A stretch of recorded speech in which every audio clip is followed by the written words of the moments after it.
I was a student at Freiburg Academy where Mr. LaCase was our headmaster, and he introduced me to a wealthy man from Wall Street by the name of Harvey Gibson, and he told me when I graduated from college that he would be glad to give me a job. And I moved along to Wall Street, and it worked out very well. So I was able to come up with this money, and thank God I did, because it's going to be a memorable occasion for all of us. And very happy that it worked out that way. And I'm looking forward to the future where there could be more money available, and hopefully there will be. One of the real blessings of this work is that you meet wonderful people who have done wonderful things and interesting things with their lives.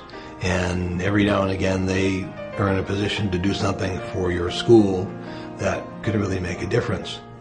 Bion, by giving us this endowment to help us plan for our future, understands that his life and his relevance will continue long after anybody alive remembers him.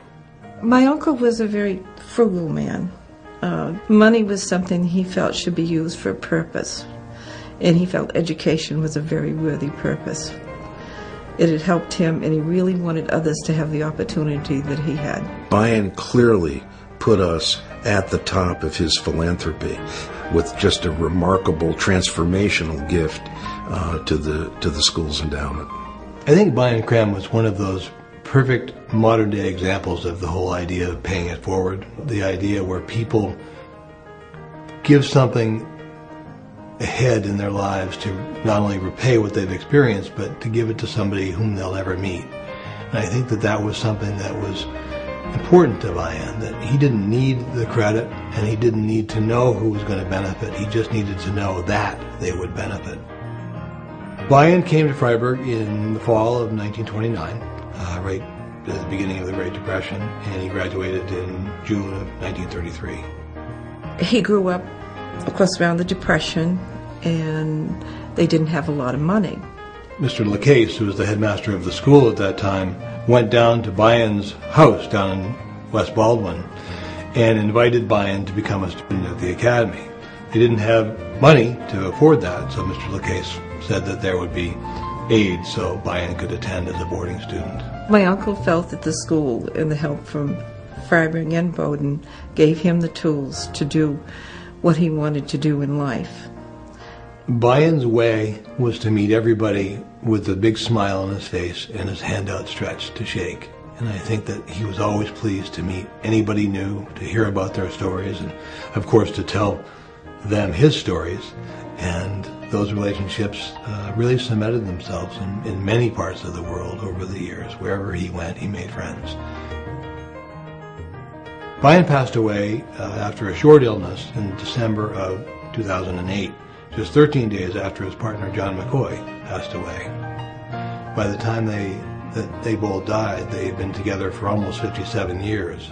Bion was a gentleman, John was a gentleman of the old school, and they understood that if you've been given something, if you've been given a key to unlock the door to opportunity, then in later life, at the very least, you owe the world the continuation of that key being offered to young people. And they saw that as their responsibility. Over time, you really felt a desire to do more for Freiburg than he had originally, which I think is wonderful. It was about 7 years ago that Bion really stepped to the plate and enabled us to build a brand new library and learning center here on the campus. A $500,000 gift was his contribution to that effort. Bion often talked about what it was like to build a library that had his name on it. And I think, probably without equivocation, that was one of the more happy moments of his life. We were remarkably grateful to him, and that was the largest gift that the Academy had ever received in what's now 218 years of existence. Money wasn't an object for him. It wasn't about collecting it. It wasn't about having lots of it, and it wasn't about the things that money could buy. We see a $3 million gift to what we call the Phoenix Project, which was recovering from a fire here on campus, building a brand new athletic building and a new performing arts center.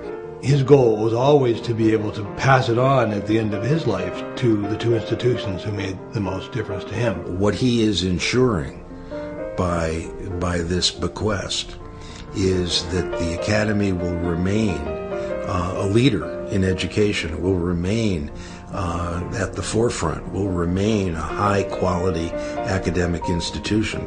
And then at the same time, he's ensuring that high-quality education will be accessible to kids regardless of how much money mom and dad have in the checking account, that we can continue to have kids, much like Bion was those many years ago, here at school, discovering opportunity and assisted by Bion's generosity.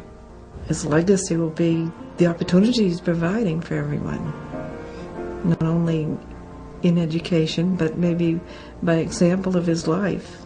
It's an endorsement. It's a very big, very loud endorsement of the work that this school has always done and continues to do even till today. His investments that he put in were long-term investments, like his life. And I think that's a good example for everyone. And he felt Freiburg Academy was a long-term investment in and of itself that would give back to the students and the community. Thankfully, I work for a school that's been around for 218 years, and I think it's going to be around for another 218.